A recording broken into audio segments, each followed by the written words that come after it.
Mike, check. Justin Hunt. It's all happening. Thank you to everybody rocking with the channel. Thank you to everybody subscribing through the channel who shared a video, shared a link. It's priceless. Big thank you to everyone who's donated. If you'd like to donate, you hit the Cash App that's right up there or the link in the description. I'm jumping right in. So we have an update. We have an update on Drake and UMG's lawsuit. Now, as we've covered every step of the way at this point in time, Drake is suing UMG for defamation. And so where we left off, Drake's team had just filed amendments to their initial case based off of UMG's first motion to dismiss. And now UMG is back again. They've responded to the amendments that Drake's team made in their last filing and have filed a motion to dismiss again in reaction to the amendments that Drake's team made. Okay. It's a 33-page document. We're not going to read it all. One of the reasons is because some of the intro stuff is very similar to what we've seen in previous filings, so I think it'd be redundant. There's a couple of things I'll point out here in the intro that they've updated, and then we're going to jump over into the argument itself. A lot of interesting things in here. I read this evening, and so let's get into it. Let's see what this looks like. They started off with Drake's famous line from Successful. Yeah, I want it all. That's why I strive for it. Diss me and you'll never hear a reply for it. Days were so much simpler back then. All right, so most of these things here are similar. They do reference how Kendrick didn't actually say certified PDFs at the Super Bowl. And so they call that out right out the gate here. I'm not going to go through everything here, but this part isn't a significant update. It says Drake's new allegations are astonishing as Drake concedes Lamar's Super Bowl performance did not include the lyric that Drake or his associates are certified PDFs, i.e. the alleged defamatory material that is at the heart of this case. The focus of Drake's new claims that the largest audience for his Super Bowl halftime show ever did not hear Lamar call Drake or his crew PDFs betrays this case for what it is. Drake's attack on the commercial and creative success of the rap artist who defeated him rather than the content of Lamar's lyrics. The amended complaint is without merit and should be dismissed with prejudice. That's really what it is. That's what it is. He wants to sue Kendrick so bad he wants to sue Kendrick, but he can't sue Kendrick. So, because that would even be worse. That would be worse. And then all the defamatory things that Drake said about Kendrick and Whitney, that would be crazy. Okay. So this is what it is. They're calling it out right up the gate. 1 second plus. All right. So the introduction goes back through all of the tracks that dropped. Obviously, we just celebrated the 1-year anniversary of this battle. And so here is a recap that they provided to the court. This is very similar to the previous version that we read from UMG. But there are a couple of things that do stand out here that I did appreciate, right? They spend most of the time here adding the full context that Not Like Us does not live in a vacuum. That is part of a rap beef, the greatest rap beef in hip hop history. 1 second applause again for the Shakespearean shakedown. Okay, so in context, they had the broader context, and that ends up being the crux of their overall argument in this filing. UMG leans heavily, again, that this was a rap battle, so in the broader context, there's no cause for defamation. That's what they're arguing here. Right here in the beginning, they're just setting up the tracks that dropped and how things rocked. All right, statement of facts is the same thing. So here's, again, some more detail on how the entire battle went. You see here, push-ups. They talk about that. Here they talk about tailor-made freestyle, which comes up in this filing again as part of the argument. This footnote here is interesting. It says, as noted in the Pop Culture Happy Hour podcast, Drake cites rap feuding is the art of blood sport music, a speculative exercise that highly sensationalizes long-standing rumors, right? So again, they're using Drake's words from this podcast, or at least noted in this podcast, that rap feuding is the art of blood sporting music. So that would go against the idea that a reasonable person wouldn't understand what's taking place on Not Like Us, that, as UMG has been arguing, is hyperbolic in nature. All right, here's some quotes from Tailor-Made Freestyle, some quotes from Euphoria. Here's some quotes from Family Matters, and some quotes from Not Like Us, and then the Heart Part 6. So the Heart Part 6, again, comes up in this case, and is also a major rebuttal that UMG uses. We'll get there. But in my reaction to DJ Head versus Maul debate, Maul was saying that Maul was saying that the Heart Part 6 wasn't a mistake, wasn't a misstep. And he's saying, his point was, or his argument rather, was that, yeah, if I'm giving you the tool to hit yourself, he said this about Tailor-Made too. If I'm giving you the tool, then it's not a mistake. Right? In Tailor-Made Freestyle, Drake says, talk about him liking young girls as a gift for me. Maul's arguing that wasn't a mistake because, you know, his record's clean, so he's giving him a fake tool. I said in my reaction that tool is going to be at the heart of UMG's argument, and they go more into it in this one, how the Heart Part 6 played a role how Tailor-Made Freestyle played a role in the alleged defamatory lyrics on Not Like Us. Okay. And here's again, this is the Not Like Us is a massive commercial and artistic success. All right. So here's the argument. 1, legal standard. A complaint must plead enough facts to state a claim to relief that is plausible on its face. See Bell Atlantic versus Twombly. The court can credit only well-pleaded, non-conclusory factual allegations. In certain circumstances, the court may permissibly consider documents other than the complaint in ruling on a motion rule under 12b-6. Roth versus Jennings, including documents incorporated into the complaint by reference and matters of which a court may take judicial notice. Bellin versus Zucker, including the fact that press coverage contains certain information. Stour versus Hartford. In particular, courts will take judicial notice of documents that provide necessary context for a defamation claim, which is from Babinski versus Tarlov. Here's this footnote. It says, Drake contends that the decision, again, to not include the word PDF as used in the phrase certified PDF in Lamar's Super Bowl performance could only reflect that the language is defamatory. But this ignores any number of other explanations for the decision, such as threats by Drake of additional meritless litigation. Right. So one of the things UMG is arguing is that Drake's team is saying that clearly the word must be defamatory if he didn't say it at the Super Bowl. UMG's like, there could be a million reasons why he didn't say that word at the Super Bowl, including the fact that Drake out here wasting everybody's time with these lawsuits. That's basically what happened right there. That's funny. All right. There is particular value in resolving defamation claims at the pleading stage so as not to protract litigation through discovery and trial and thereby chill the exercise of constitutionally protected freedoms. This is Definity Found versus New York Times Co. In defamation cases, Rule 12b-6 not only protects against the cost of meritless litigations, but provides assurance to those exercising their First Amendment rights that doing so will not needlessly become prohibitively expensive. One of the things that UMG argued in their first motion to dismiss, or their first filing in response to Drake's lawsuit, was that the case should be dismissed because we don't want to run up unnecessary bills. Drake's team argued that UMG didn't actually state why that would be so costly. They didn't mention that in their filing. And now UMG is reiterating that, even though they still, in my opinion, haven't said why it's going to be costly. And I read through this, and I don't remember seeing that part in here either.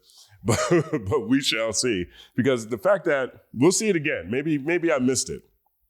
But for them not to list why it would be costly would be, it would raise a lot of questions, in my opinion. One, like, literally, why would it be so costly? Like, just some emails, maybe some time, I guess.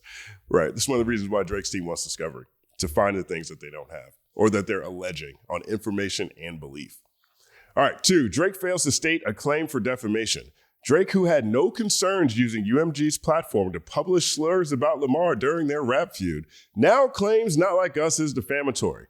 These allegations, directly aimed at chilling legitimate artistic expression safeguarded by the First Amendment and the New York law Hotchner versus Castillo-Puche, are meritless. Drake fails to state a claim for defamation because Not Like Us conveys non-actionable opinion and rhetorical hyperbole, not fact, and because he does not adequately plead that UMG acted with actual malice. There's a footnote here. It says, Drake claims this lawsuit is not about the artist who created Not Like Us. Nonsense. Although this lawsuit is baseless against any target, it's plainly about Lamar. Drake's repeated insistence to the contrary merely betrays his recognition that his true battle was and is with Lamar. 1 second applause. That's really what it was. That's really what it looked like to me from where I'm sitting. Again, they're arguing again that Not Like Us is non-actionable opinion and rhetorical hyperbole. That's going to come up quite a bit. It continues. It says, A, the alleged defamatory material is non-actionable opinion and hyperbole. To be defamatory, a publication must convey fact, not opinion or rhetorical hyperbole. Expressions of opinion, as opposed to assertions of fact, are deemed privileged and no matter how offensive, cannot be the subject of an action for defamation. Whether a statement conveys fact or opinion is a question of law for the court. Rappaport versus Barstool Sports. They really go in on this one. We talked about this in UMG's last filing. We even showed you the diss track that Barstool Sports made at Michael Rappaport that Michael Rappaport said was defamatory and took them to court. He ended up losing. They go into more details about what happened in that case between the song and the music video and use that as their argument as to why Drake's claim that Not Like Us is defamatory should be tossed out. But this is, you're going to see a whole lot of Rappaport versus Barstool coming up here in a second. Rappaport versus Barstool Sports 2024. See also Definity found, question of fact versus opinion is apparently raised at the motion to dismiss stage. Hayashiki versus Azawa, same. And the burden rests with the plaintiff to establish that in the context of the entire communication, a disputed statement is not protected opinion. In the full context, this is a rap battle. The concept of opinion has come to mean more than it does outside the libel law context.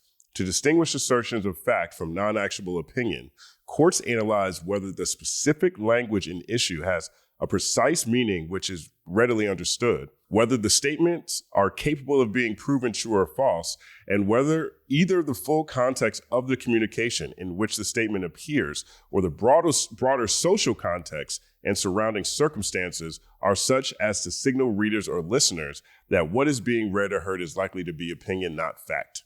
At its crux, the question for the court to resolve as a matter of law is what an objective, reasonable person hearing the statement would take it to mean. In this assessment, context is key. The Court of Appeals of New York has consistently focused its analysis on the overall context in which the complaint of assertions were made. Here's the footnote. Based on Aronson versus Weiserman, the words at issue must be construed in the context of the entire statements or publication as a whole and tested against the understanding of the average reader. Back to the filing, this includes both the immediate context in which the disputed words appear, as well as the larger context in which the statements were published, including the nature of the particular forum. A statement's tone and apparent purpose may signal that it is not conveying an accurate factual assessment offered by a disinterested observer. For example, a statement may indicate non-actionable opinion where it reflects a degree of danger and resentment, where the tenor is rambling, heated, or speculative, or often escalates into hyperbolic, or where it invokes parody, loose, or figurative language, as is in the case of Belavia Blatt and Crossit PC versus Kell and Partners LLC. They're going to break down all of that because truthfully, rap battles do fall into that category, right? Rap battles fall into the category of a degree of anger and resentment where the tenor is rambling, heated, or speculative, or often escalates into the hyperbolic. That's a rap battle. That's what you expect from any rap battle you go check. This could be battle rap. This could be smacked URL. This could be Chris Brown versus Quavo, right? It could be anything, but this is generally where things, all these descriptions here fit into a rap battle. And in different courts, those types of things have been ruled as you couldn't. All those arguments have been ruled against cases of defamation. It continues. Likewise, the broader context informs whether a statement is reasonably understood to convey factual assertions. Even apparent statements of fact may assume the character of statements of opinion. When made in public debate, heated labor dispute, or circumstances in which an audience may anticipate the use of epithets, fiery rhetoric, or hyperbole. For example, a letter to the editor is non-actionable because the common expectation of a letter to the editor is that it will serve as a vehicle for the rigorous and comprehensive presentation of factual matter, but as one principally for the expression of individual opinion. It's not an article, right? It's just someone who's watching it and this is what they think about it. They didn't put all kinds of research into it. They didn't have a staff dedicated to it. It's a letter to the editor. It's like the comment section. Okay.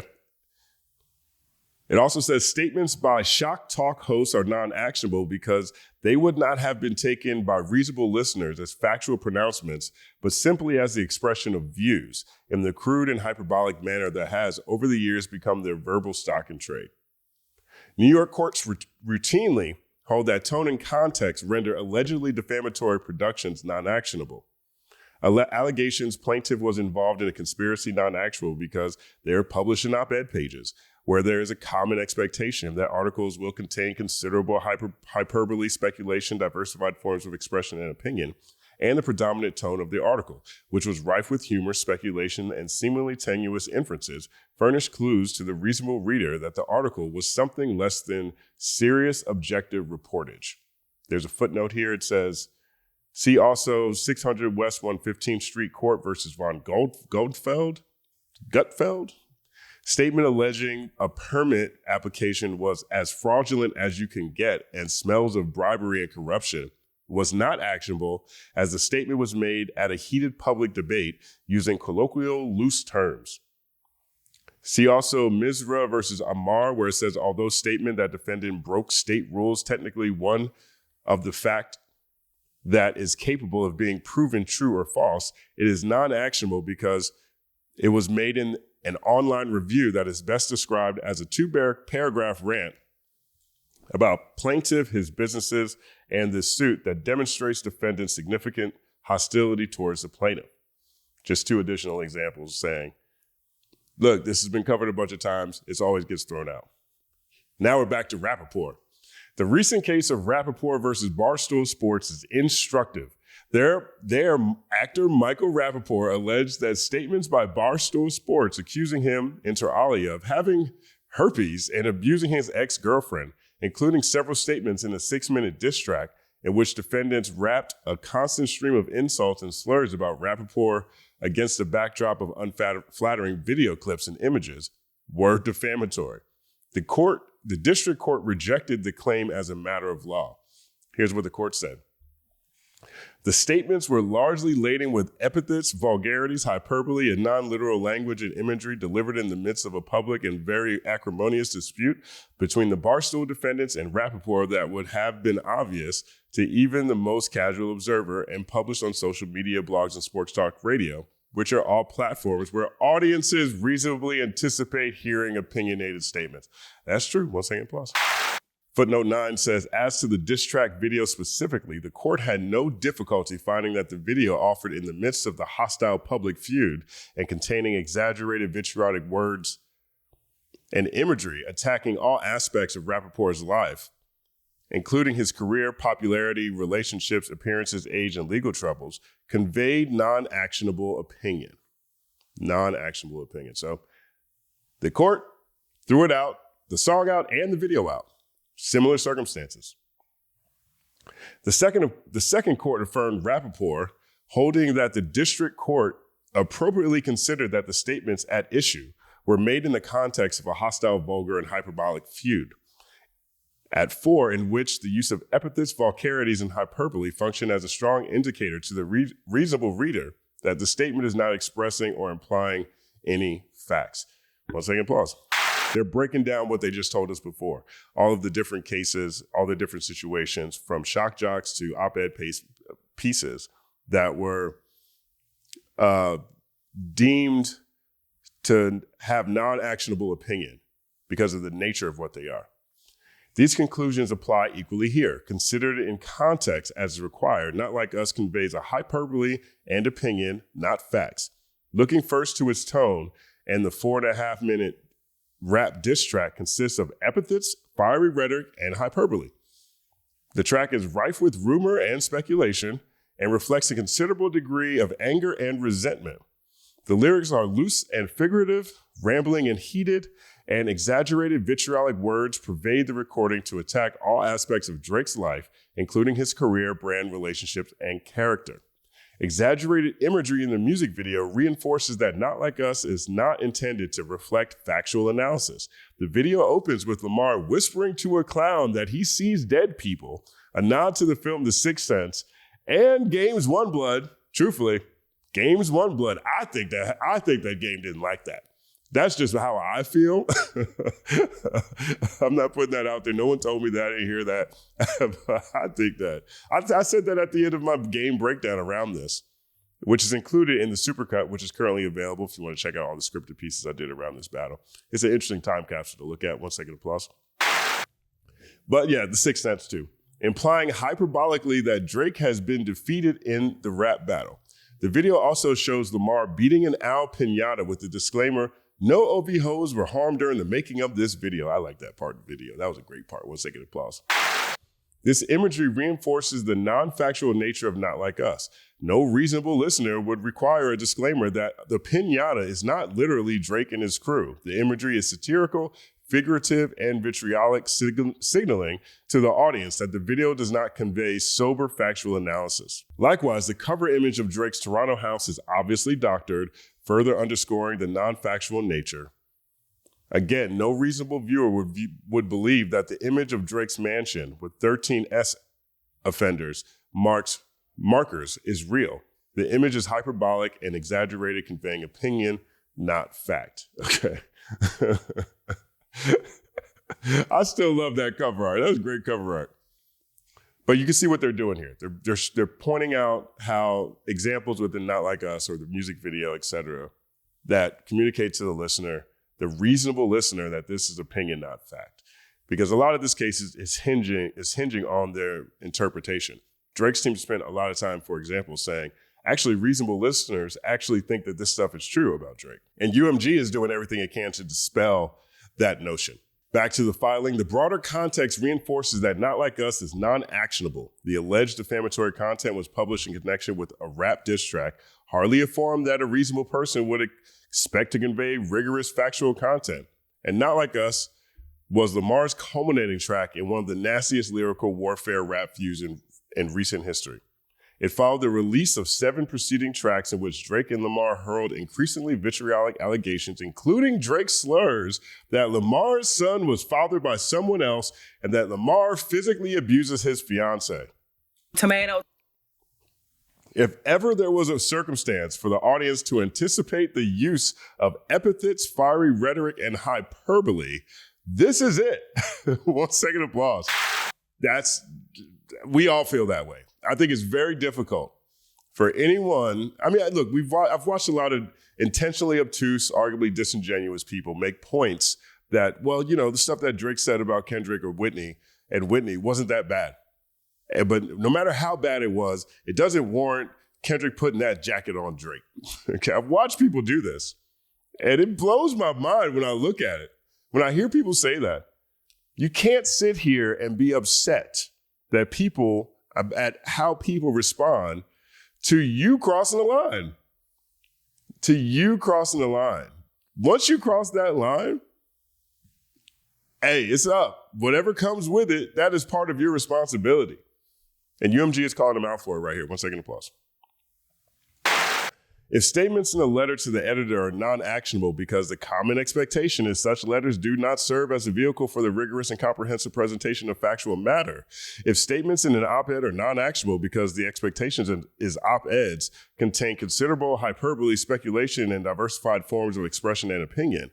And if statements at public hearings are non-actionable because attendees expect to hear vigorous expressions of personal opinion at such events, it defies reason to suggest that statements made in a rap diss track convey anything but non-actionable opinion rather than an actual factual assessment offered by a disinterested observer? I'd agree. I don't go into a rap battle expecting to hear the truth. Just like in all these other things, I hear a lot of opinion. And if legally in other situations, from op-eds again to shock jocks or all these other situations, if those cases have been thrown out because of the expectation of those venues, to me, it makes sense to add this to a rap battle too. And I don't think Drake's team did a very good job of arguing against this, right? Because the argument that you could express against this is that over time, increasingly, people have started to have this expectation that there is truth in rap battles, that rap battles are all about truth. Because of battles like Drake or Jay-Z versus Nas with the Carmen stuff, bringing up a new situation, bringing up a situation that actually happened and teasing it. Because of battles like Drake and Pusha T.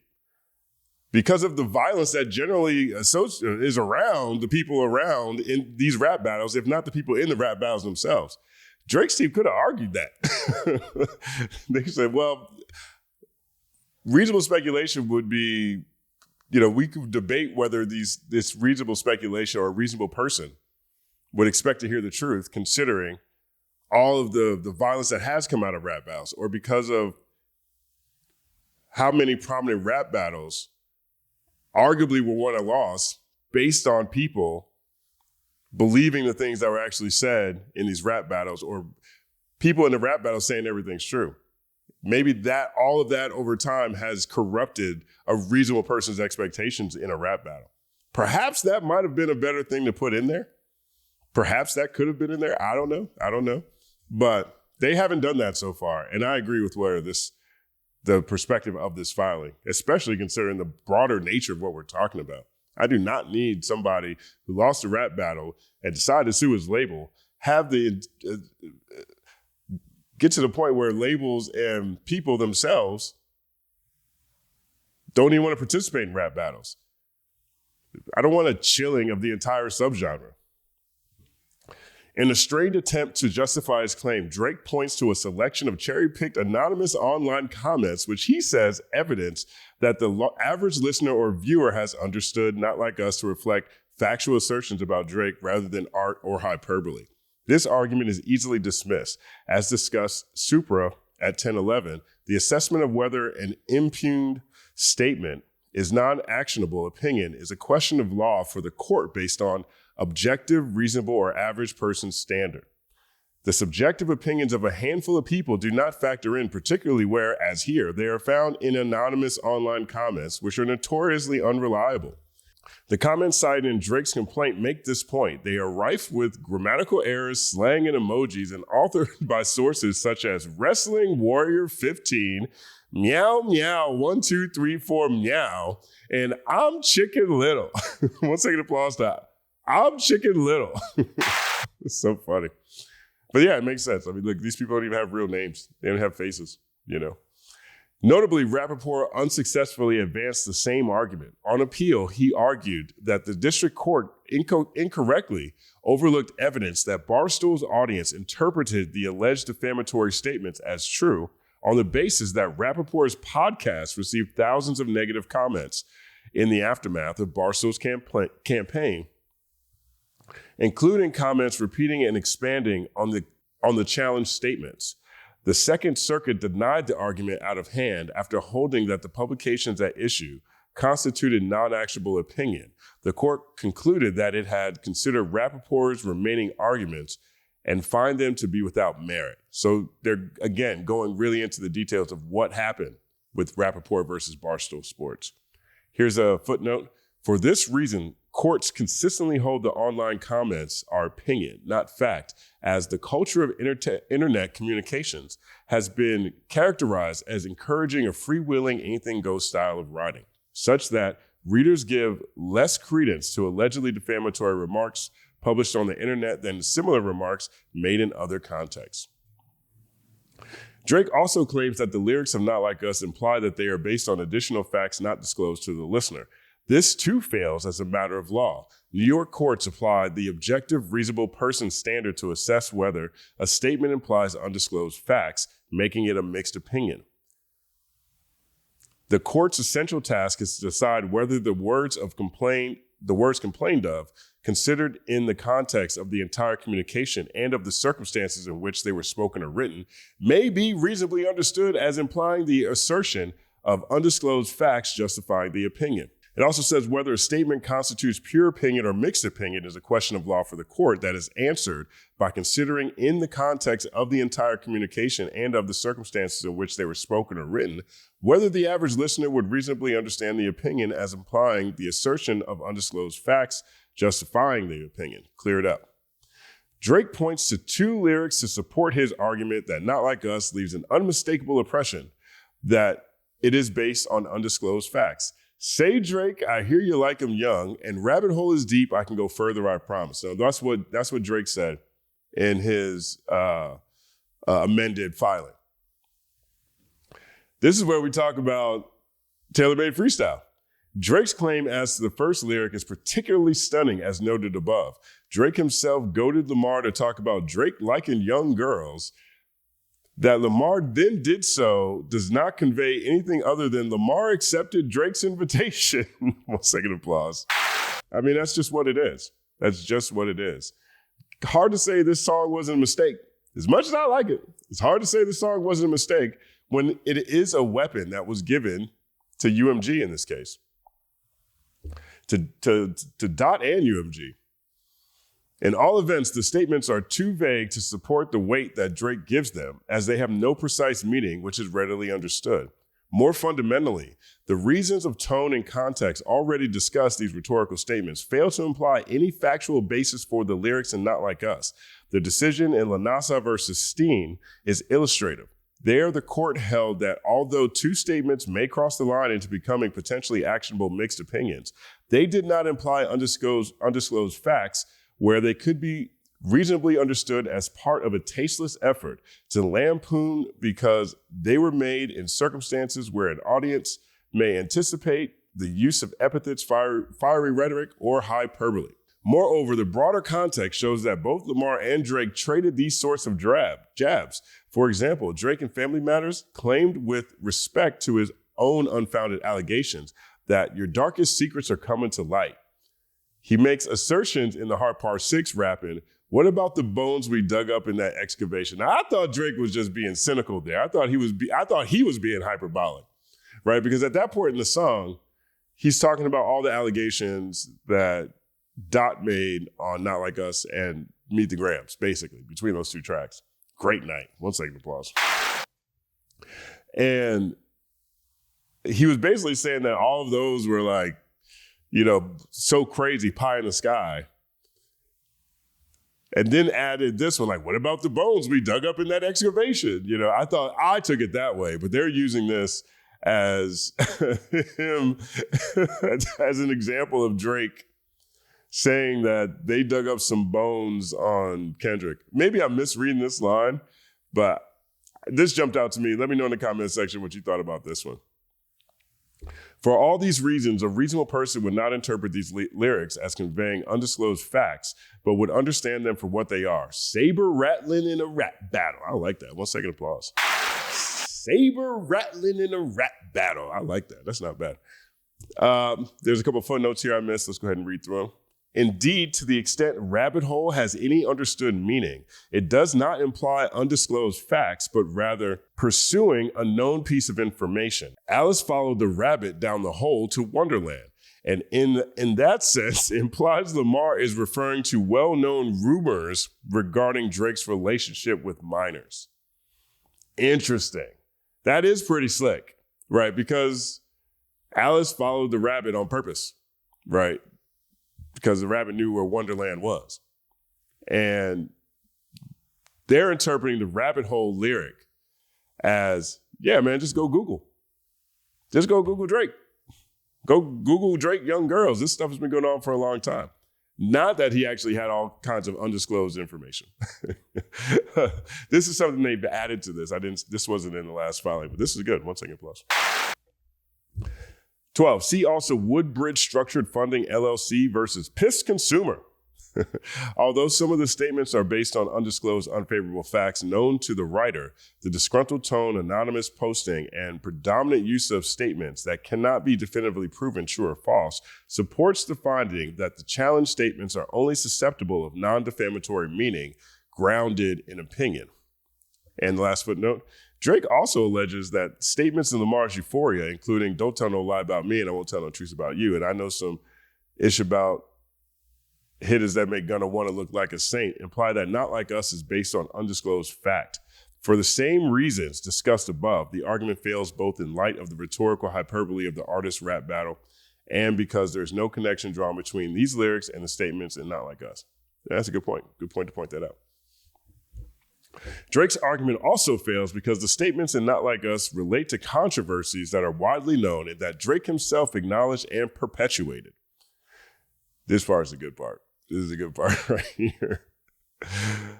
Because impugned statements by talk show hosts were based on facts that were widely reported by Western New York media outlets and were known to his listeners, it cannot be said that his statements were based on undisclosed facts.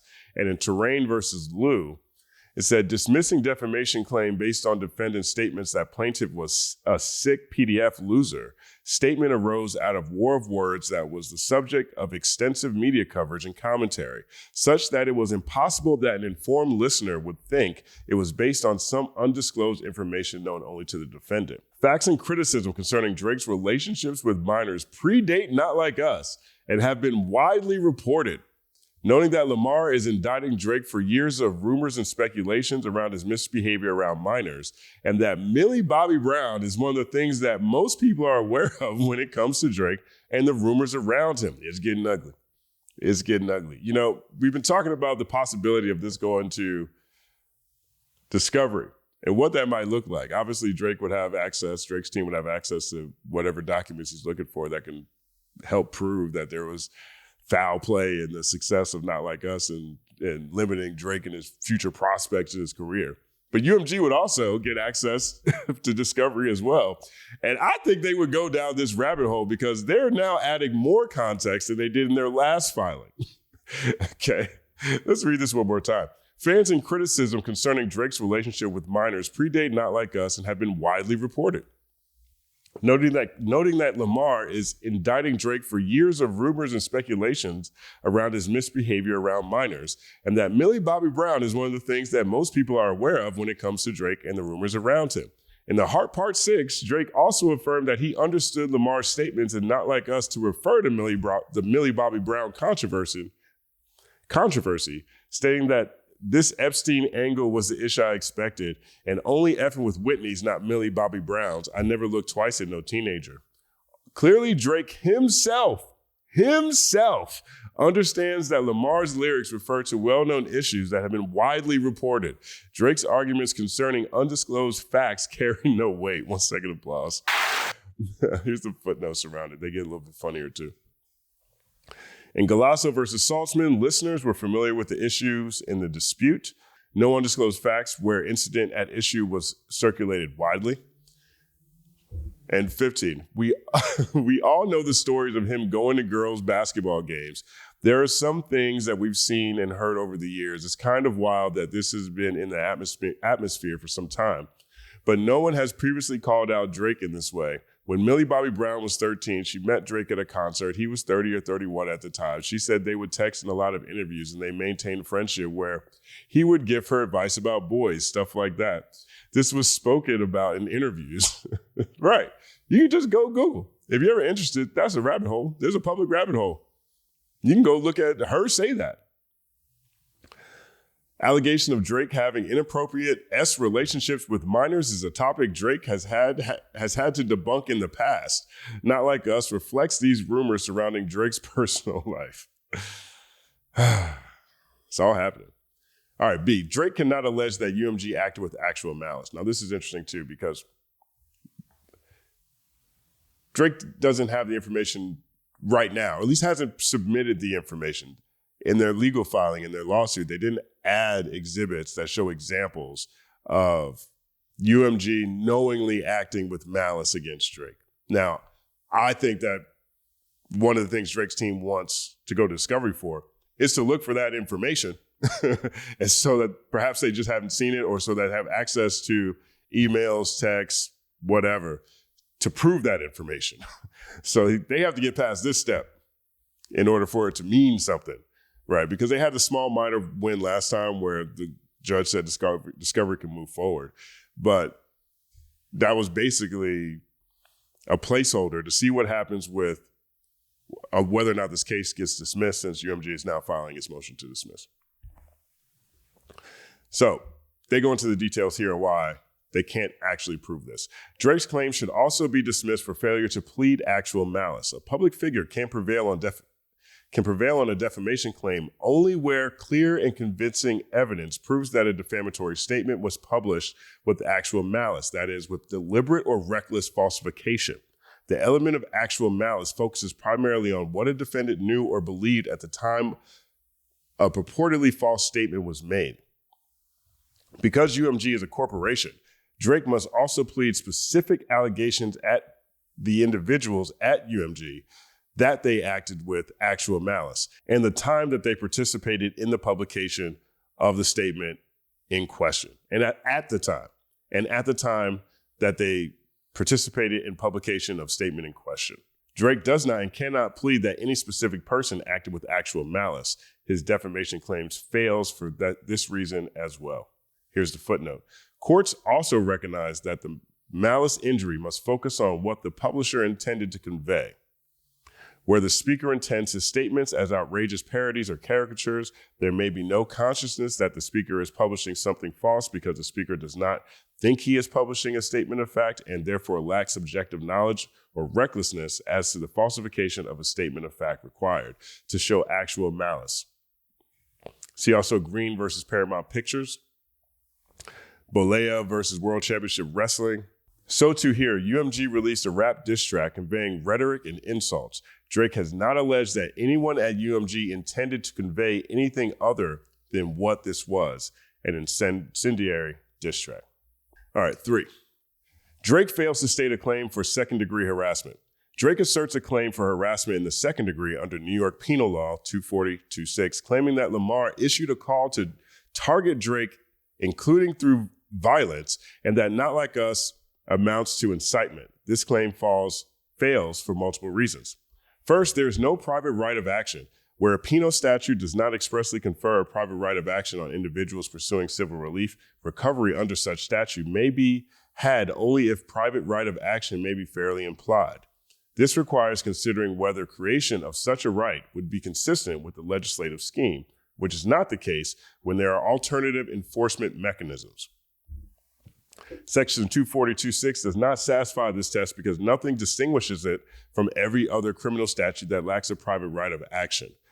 Rarely is there a private right of action under a criminal statute. Indeed, the fact that second-degree harassment is included in the penal law, giving police officers the ability to enforce its provisions, means that a private right of action is inconsistent with the legislative scheme. Courts therefore routinely hold that 240-26 does not create a private right of action.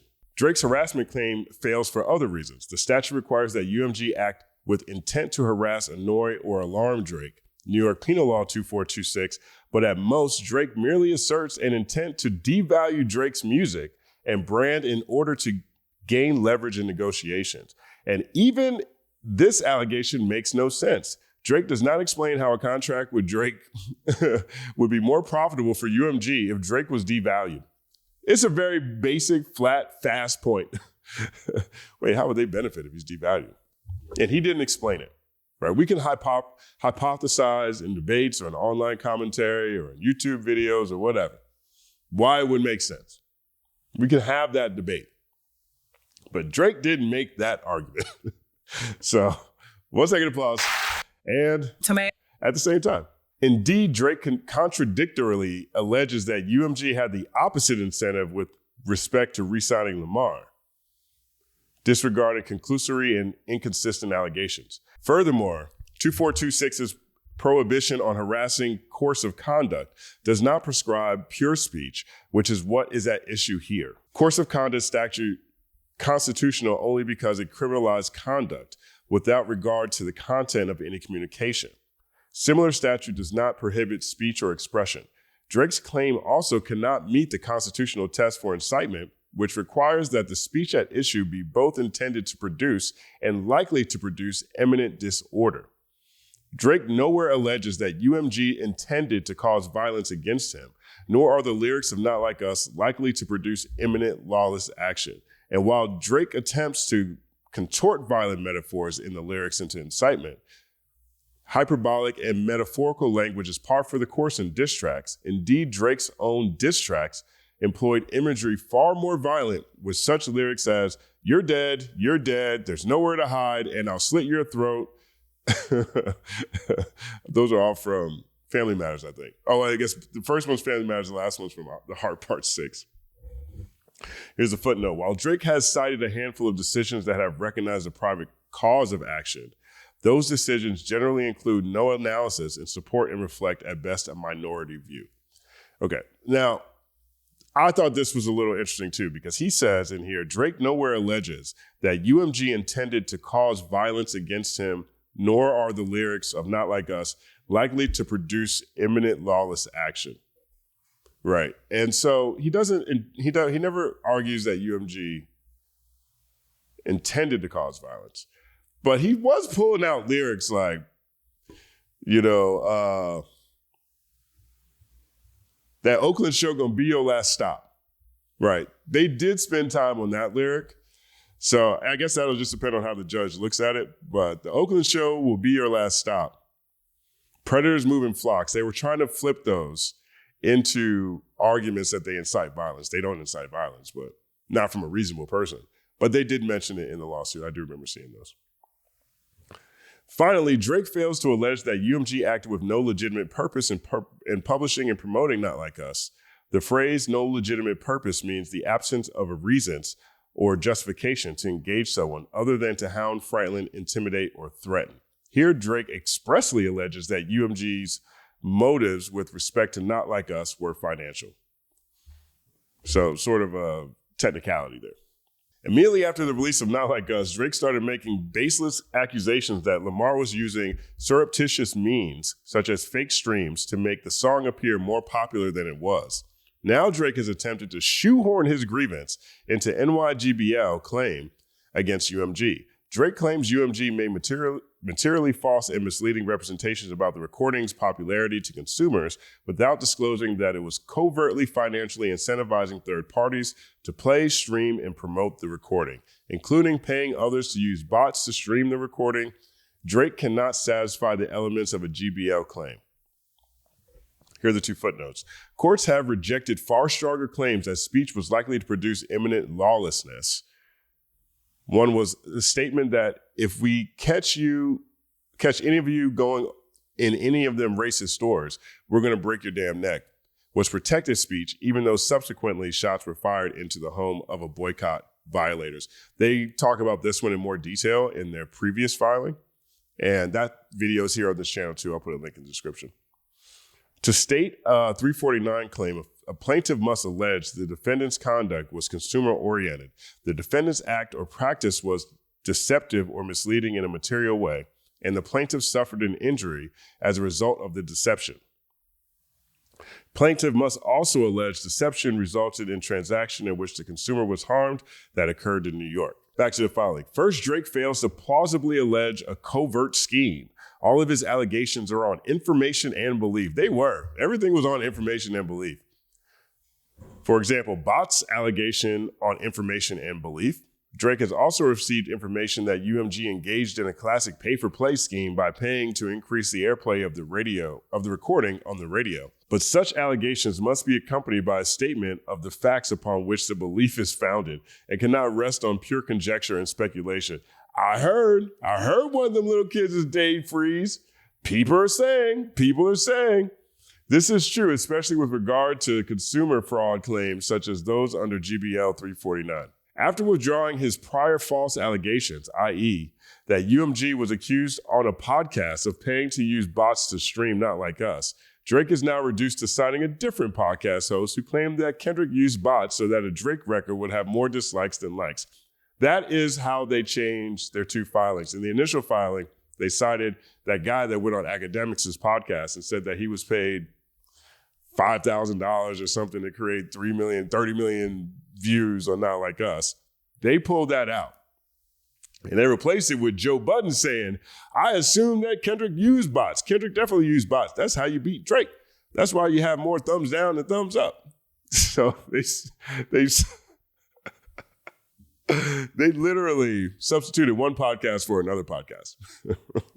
Tomato.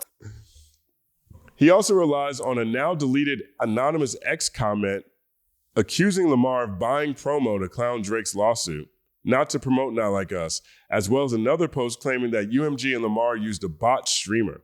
That is Poetic Flocka. We covered both of these examples in the previous filing review. But Poetic Flocka posted how he would run up streams for artists and labels or whoever his clients were at the point in time. He's not in that game anymore, but he literally showed the app that allowed you to fake your streams, fake your plays. So Flocka, Joe Budden, and in a roundabout way, Academics are brought up in this filing once again. 1 second applause. Locked in history. Courts reject such online comment-based pleading because online comments utterly fail to make plausible the underlying factual claims.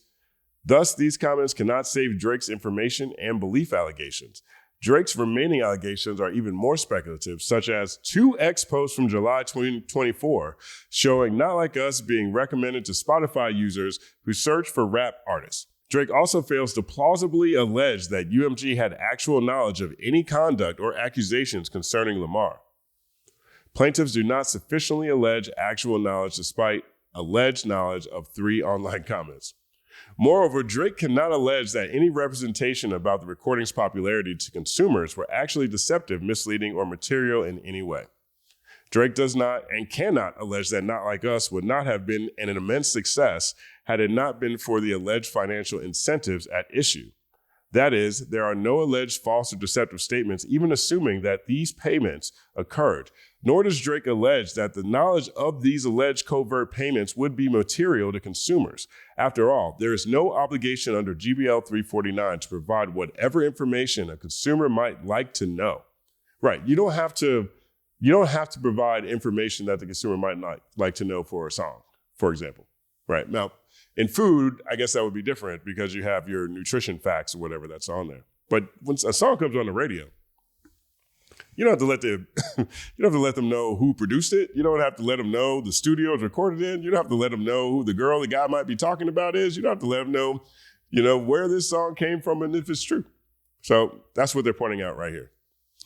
Second, Drake's injury theory is that each time the recording was artificially streamed, Drake's songs received a disproportionate share from the pool of royalties collected based on streaming data. Every time the recording was played on the radio, Drake lost the opportunity for one of his songs to be played. But such far-fetched claims are not cognizable. The proposition that a Drake song would necessarily have been played instead of Not Like Us is pure speculation. Yeah, I pointed that out too when we were reading that. We have no idea what song they would have played. Rejecting speculative injury, the case rejecting speculation causation is insufficient to support, nor does Drake allege how either claim injury was caused by a failure to disclose the alleged financial incentives, that is, how they were a result of the deception. And in any event, here's the footnote.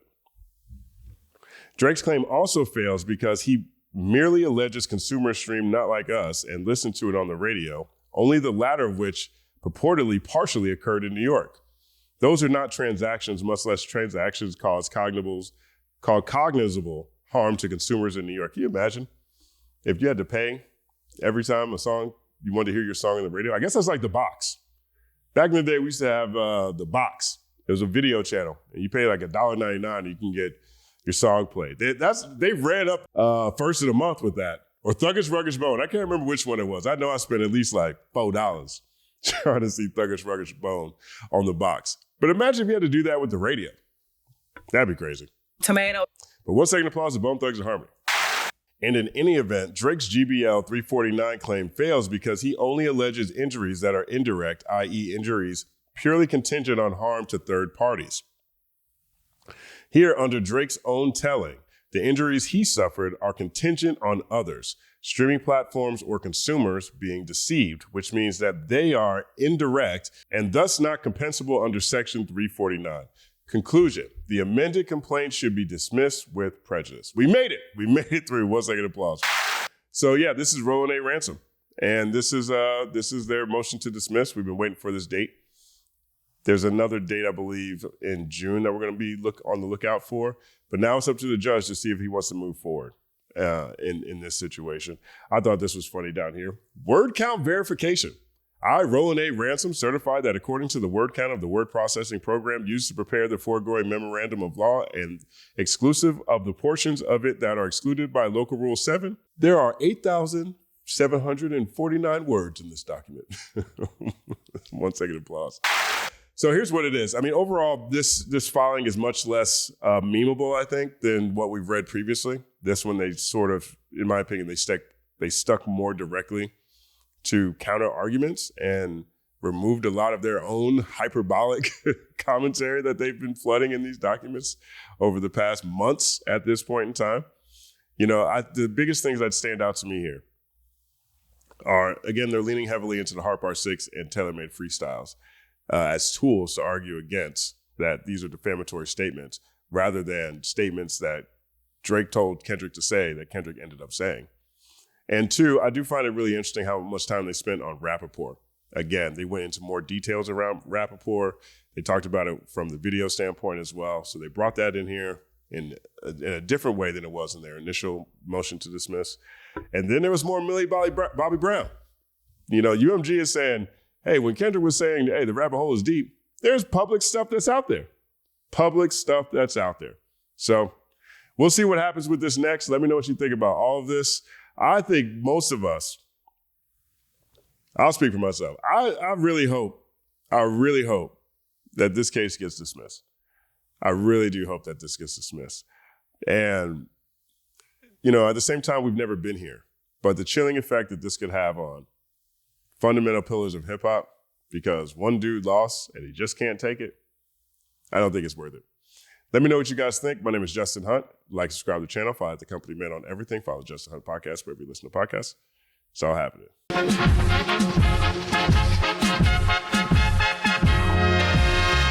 Justin Hunt is here, it's all happening. Justin Hunt is here, it's all happening. The mathematical breakdown of this mighty game of rap we in. It's boom bapping in. Systematical culture views, it's radical, it's all happening. Shaking hands and dapping it. Life through the lens of hip hop, from trip hop to yes, dog, you don't stop, you don't stop. Justin Hunt is here, it's all happening. It's all happening, yes, it's all happening. Justin Hunt is here, it's all happening. It's all happening, yes, it's all happening.